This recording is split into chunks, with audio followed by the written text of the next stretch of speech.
สบายดีทุกคนที่กำลังติดตามมักส้มเรายินดีต้อนรับเข้าสู่ซองอาค่าน้อยเนาะวันนี้เราสิไปใส่กันคืออาจจะไปตอนกข้าว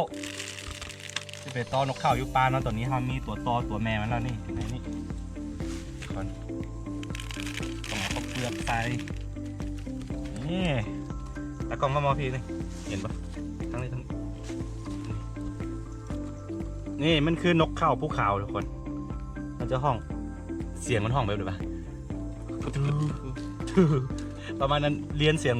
เรียนแบบมันหมดได้นี่ตัวเดียว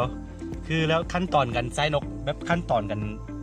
ตอมันเนาะจะเป็นยังไงเราให้ทุกคนที่ต่ำย่อๆไปเนาะนี่คือไปทุกคนคือเราได้กลับมาเฮ็ดเป็นอย่างแบบนี้เนาะก็เฮ็ดให้ค่อยคิดถึงสมัยตอนเป็นเด็กน้อยประมาณ10 ขวบลงมาเนาะประมาณ7 ขวบครับ10 ขวบเนาะเวลาหลังจากที่ตีเข้าตีน้ำแล้วประมาณนี้แหละฤดูนี้แหละประมาณไข่ถึง11หรือว่าต้นถึง12ประมาณนี้เนาะคนบ้านนอกบ้านนาเด็กน้อยบ้านนอกบ้านนานี่ก็อยู่ลาเนี่ยเนาะก็มักไปตอนนกปีกเนาะไม่เป็นนกตัวนี้นกปีกเนาะจับตัวนี้แหละแล้วก็ไปอยู่นาเนาะพอเข้าไปเป็นวันเนาะได้เวลาเป็นร้อยตัวทุกคนเป็นกันมาย้อนความทรงจำอีกครั้งนึงเนาะชีวิตคนเขาก็ไม่มีอย่างเนาะก็ประมาณนี้เนาะอันใดที่เขาเป็นมีความสุขเลยก็เห็นไปแล้วสามารถคน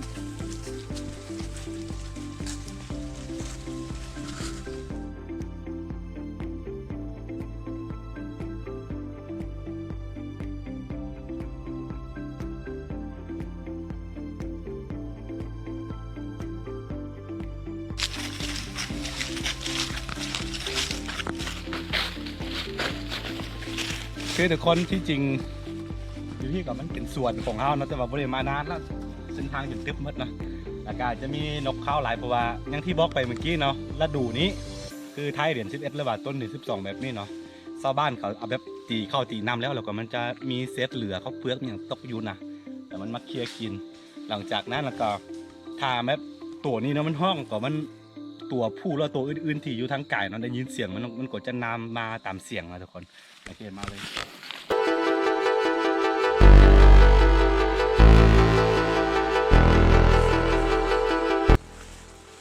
นี่คือซาคือมักซาเนาะแก่แล้วคือต้นซาตัวนี้เขาไม่ได้ปลูกเองนะพี่น้องเด้อ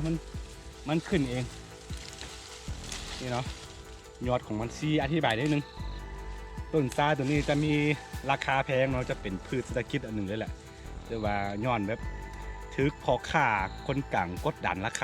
คาไว้แล้วก็เลยบกขึ้นเนาะที่จริงขึ้นเอาไปขายอยู่จีนเนาะตัวนี้นี่ตัวราคาตามสุดในอยู่ที่ประมาณ500 หยวนหรือว่า300 หยวนเนาะตามสุดเนาะ300 หยวนก็ตกอยู่ประมาณปัจจุบันนึงก็หลายเติมมา4-5 แสนแล้วนี่แล้วก็ตัวแพงสุดก็มีเนาะประมาณ 2-3 พัน หยวนหรือว่าเป็น4-5 ล้านก็มีเนาะตัวนี้คือมันเป็นซาปลามันเกิดขึ้นเองตัวนี้เนาะนี่แล้วก็วิธีการกินซาดิบๆก็คือ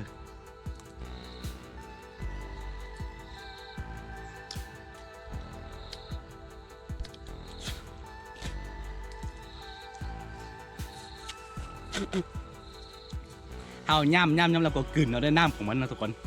กลืนเข้าไปรสชาติของมันจะคมแต่ว่าเวลาหลังจากนั้นเอาย่ำเข้าไปแล้วก็กลืนน้ำเข้าไปทุกคนแล้วก็รสชาติของมันจะออกหวานอยู่ปากเนาะวิธีกันง่ายๆก็คือนี่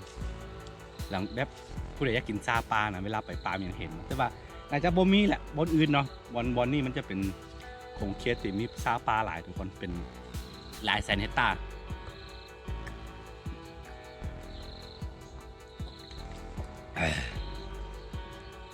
นี่กินเข้าไปแล้วก็มันแบบมันจะหวานคอเนาะหวานคอฮอตไทยฮอตฮอตใส่ฮอตพุงหมดแหละทุกคนนี่แหละทุกคนนี่คือซาปาเนาะมันจะต้นมันเวลาใหญ่มันจะถึง2-3 วาก็มีเนาะตัวนี้มันต้นน้อยแต่ว่าตัวนี้มันเกิดมาจากแบบชาวบ้านเขาถางแล้วก็มันออกโป่งไม้นะยอดมันโป่งมาใหม่เนาะทุกคนนี่แหละอย่างน้อยเวลาเข้าป่าก็ได้ความรู้ได้แชร์ประสบการณ์เป็นอย่างแบบวิถีชีวิตของควายดำเนาะเพื่อให้ท่านผู้ชมผู้ที่อยู่ในเมืองและผู้ที่บ่ค่อยมีโอกาสได้กลับได้มาใช้ชีวิตแบบนี้เนาะก็ลองศึกษานำกันก่อนไป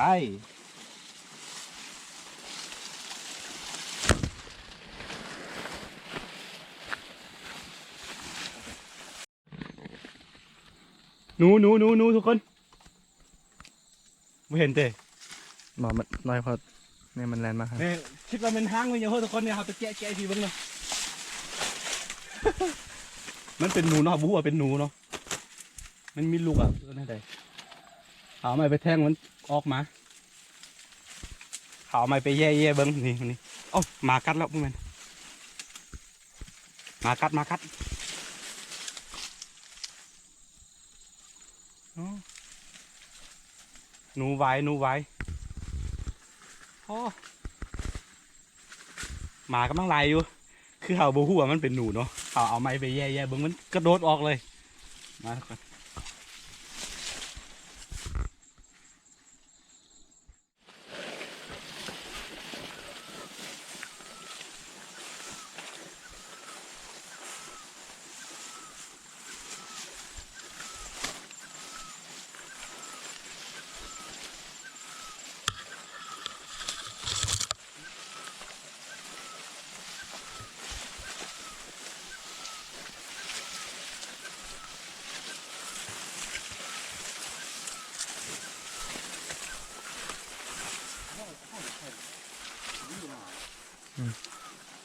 ตอนรับเลยอ่ะเปิดมึงเลยเปิด เ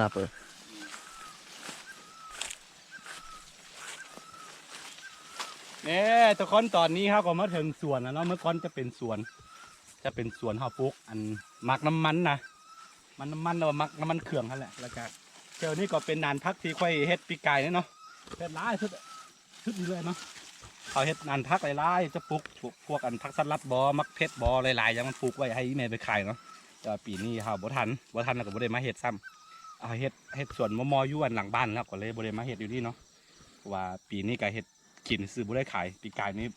บ่ค่อยมีเวียกบันไดแล้วก็เลยมาปลูกพักขายเนาะทุกคนนี่ตอนนี้ก็เขาเพาะอย่างพาราไว้พี่สาวเนาะเป็นผู้มาเพาะเนาะเดี๋ยวเอาไปต่ออีกทีนึงอันนี้จะมักเดือยอันนี้เป็นอาหารชั้นเลิศของนกแก้วแล้วเดี๋ยวเขาซื้อหักไปให้นกแก้วกินอีกทีนึงต้มกินในสุดยอดพี่น้อง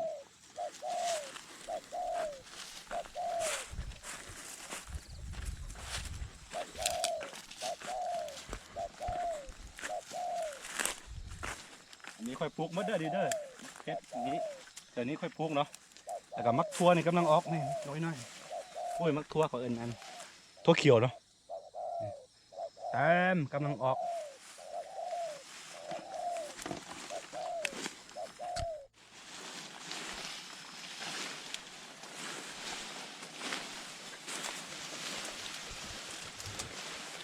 เอาละทุกคนตอนนี้เฮาที่ต่ออยู่จุดนี้คือที่จริงนี่เฮาไปต่ออยู่บนแบบสูงกว่าได้นิดนึงเนาะเฮาไปเฮ็ดทางแล้วก็ไปปะอยู่สูงแต่ว่าเฮามันจะมีนกเข้าอยู่นี่ร้ายนะอย่าเลยว่าเฮาที่ต่ออยู่บนนี้นี่ตอนนี้ต้องเกี่ยมกัน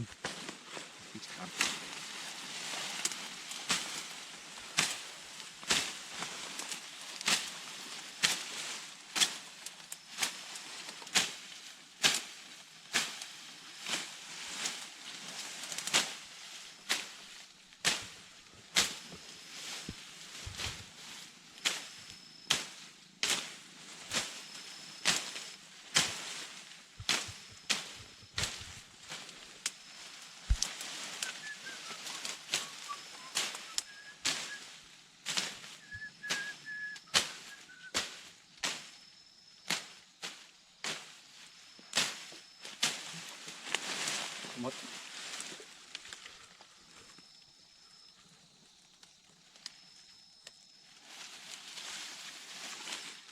เรียบร้อยทุกคนตอนนี้ก็เขาก็เอาตัวนี้เนาะไปวางเลยเฮ้ยเขาเปลือกตก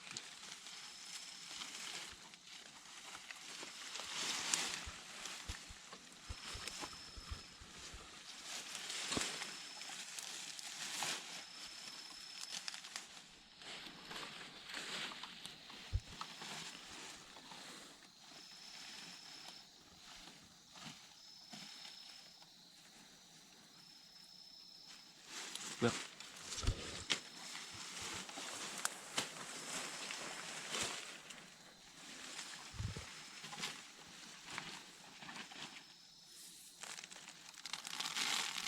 นี่ประมาณนี้ทุกคนแล้วก็เขาชี้สาธิตวิธีกันแบบตอเนาะสมมุติเนาะมาพี่ตะกล้องแบบนี้เนาะนี่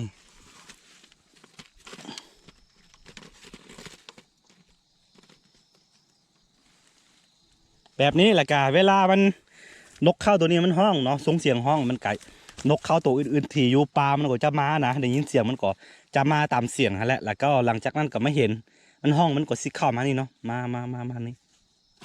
นี่อัดเลยบ่สามารถออกได้เนาะง่ายๆแบบนี้นะนี่คนอีกครั้งหนึ่งนี่เลยตะกล้องประมาณนี้เนาะมันมานี่มันอยู่ไหนนี่เด้ตัวนี้นะเพราะว่าเขาเห็ดคันห้องไว้อีกห้องนึงเนาะเพื่อให้ตัวแม่ตัวที่เขาตอนี่เนาะอยู่ไหนบ่ให้มันบินออกมาแล้วก็กรณีนกเข้าตัวอื่นมาเนาะอย่างที่บอกไปเมื่อกี้เนาะมันเดี๋ยวจะมาพี่ปั๊บจิ้วอัดเลยทุกคนกลายเป็นห้องขังในวินาทีเดียวเนาะแต่ก็บ่มีทางออกได้แน่นอนทุกคน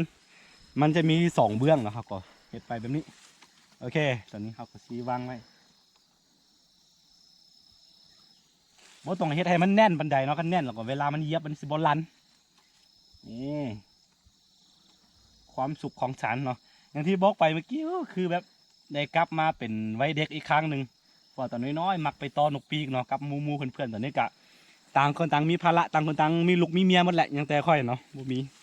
ก็เลยว่าโอกาสที่ได้มาเห็นกันตอนนั้นแบบมูเพื่อนสมัยเด็กๆเนาะโอกาสที่ได้มาเห็นกันเริ่มมาพ่อกันนี่ค่อนข้างยากเลยทีเดียวเนาะได้เห็น4-5 ปีครั้งหนึ่งก็ดีสุดแล้วเพราะว่าตอนนี้เนาะค่อยก็บ่ได้อยู่ทางอุดมไซด์พุ่นแล้วค่อยเพราะว่ามาอยู่ทางกันบ่อแก้วพี่น้องก็เลยว่าบ่ค่อยมีโอกาสได้มาเห็นกันหรือว่าโอกาสที่มาเฮฮาปาร์ตี้คือเมื่อก่อนมันบ่มีแล้วนะคนทางนี้พร้อมเนาะ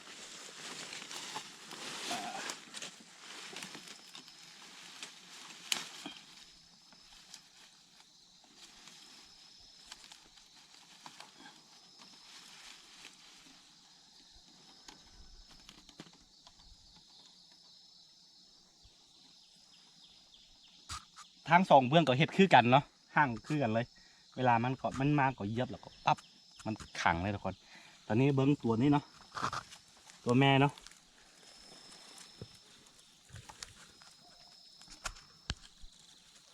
มันบ่ค่อยเห็น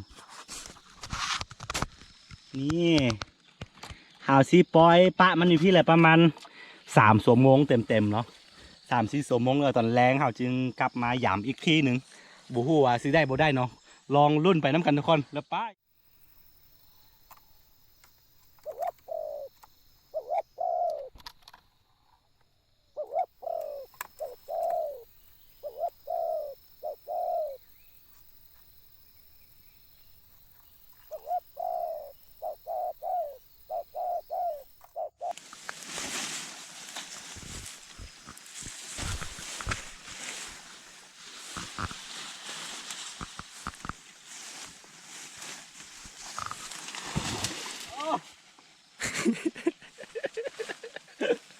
ตกลำบาก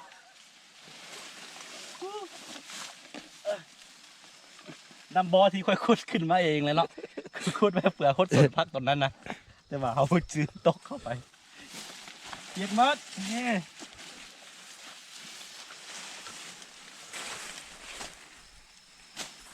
เดี๋ยวประมาณ3 ชั่วโมงแล้วสิกลับมาเบิ้งอีกพี่น้องเลย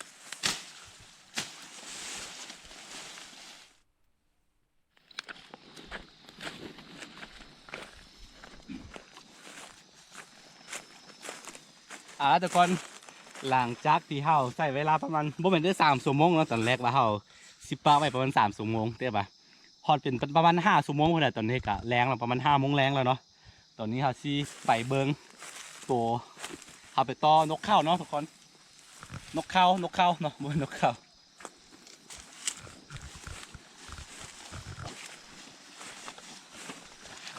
ที่จริงเฮาว่าสิเอาป้าไว้เป็นข้างคืนเลยแต่ว่าย่านมันฝนตกแล้วย่านตัวแม่ตัวนั้นสิตายเนาะทุกคน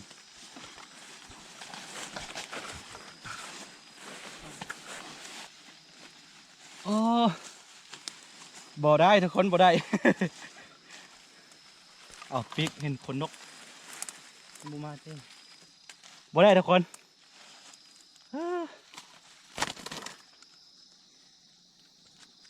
ว่าเป็นอย่างมันคนมือหน้าข่อยมาต่อไหมเนาะได้ยินเสียงนกมันได้ยินเสียงมันห้องอยู่บนอื่นนะนี่เดี๋ยวนี้ก็ห้องอยู่ได้ยินบ่นี่เนาะตัวนั้นแหละเนาะเสียงตัวนั้นแหละทุกคนแต่ว่ามันโบมาโอ้คันมันมาเนี่ยประมาณนี้ทุกคนนี่ตึดนี่ขังเลยยังได้ตัวแม่ตัวเดียวนี่แหละนี่เห็นปะว่าเป็นอย่างเป็นเดียวมือหน้าข่อยมาต่อมาอีกทีหนึ่งเนาะตอนนี้การมันเป็นอย่างจักเป็นอย่างเนาะพันมันก็เคยได้เลยโอเคทุกคนสำหรับคลิปนี้กาเป็นคลิปบ้านๆเนาะวิถีชีวิตบ้านๆของคนบ้านนอกบ้านนานี่แหละเนาะถ้าผู้ใดให้แบบเบิ้งมาเป็นการศึกษาหรือว่าเป็นวิถีชีวิตหลายกว่าสิดามาว่าเป็นอย่างคือเอานกมาขังแบบนี้นะเนาะเพื่อคือพวกควายเชื่อเอาตัวเดียวนี่มาต่อได้แบบหลายๆตัวเนาะอันนี้คือวิถีชีวิตของเขาเนาะโอเคสำหรับคลิปนี้กาซิมีประมาณนี้เนาะกันผู้ใดมักแล้วก็อย่าลืมกดไลค์กดติดตามซองอาค่าน้อยเนาะเพื่อบ่ได้พลาดวิดีโอใหม่ๆจากซองอาค่าน้อยทุกคนแล้วไว้เจอกันใหม่ในคลิปหน้าสำหรับคลิปนี้ไปก่อนสบายดี